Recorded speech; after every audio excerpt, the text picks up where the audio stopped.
बम काली recording studio Mansi.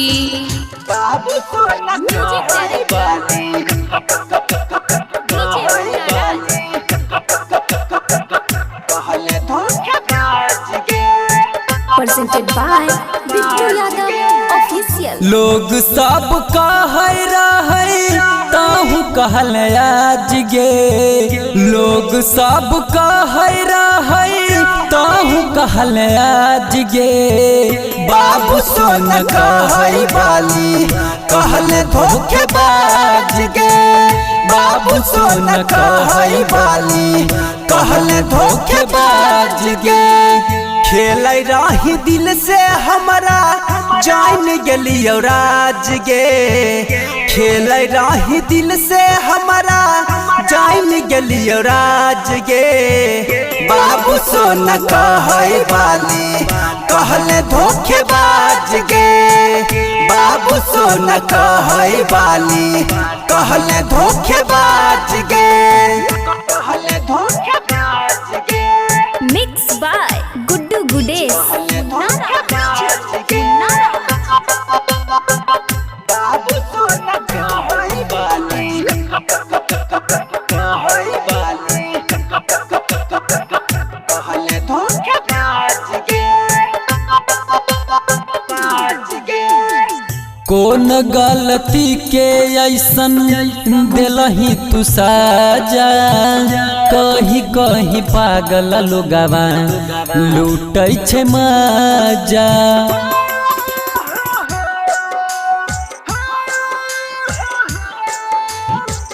कौन गलती के ऐसन दै छही साजा। कहीं कहीं पागल लोगवा लूटै छै मजा। बेवफा सनम तोरा लगलौ न लाज गे। बेवफा सनम तोरा लगलौ न लाज गे। बाबू सोन कहै बाली कहल धोखेबाज गे। बाबू सोन कहै बाली कहल धोखेबाज गे। कहल धोखेबाज गे। Mix by Guddu Gudesh.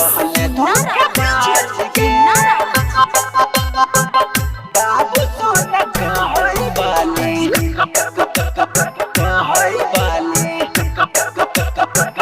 कहल धोखेबाज गे। उठै छै लहर दिल में लग जे नयाग गे।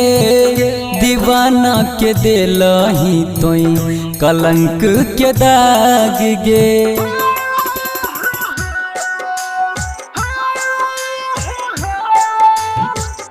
उठै छै लहर दिल में लागै जे नयाग गे।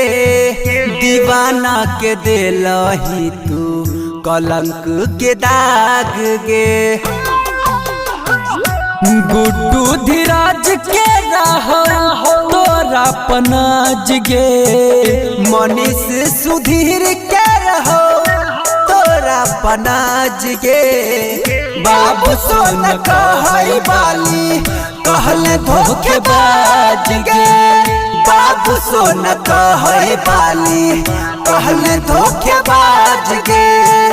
बाबू सोन कहै बाली कहल धोखेबाज गे। बम काली रिकॉर्डिंग स्टूडियो मानसी।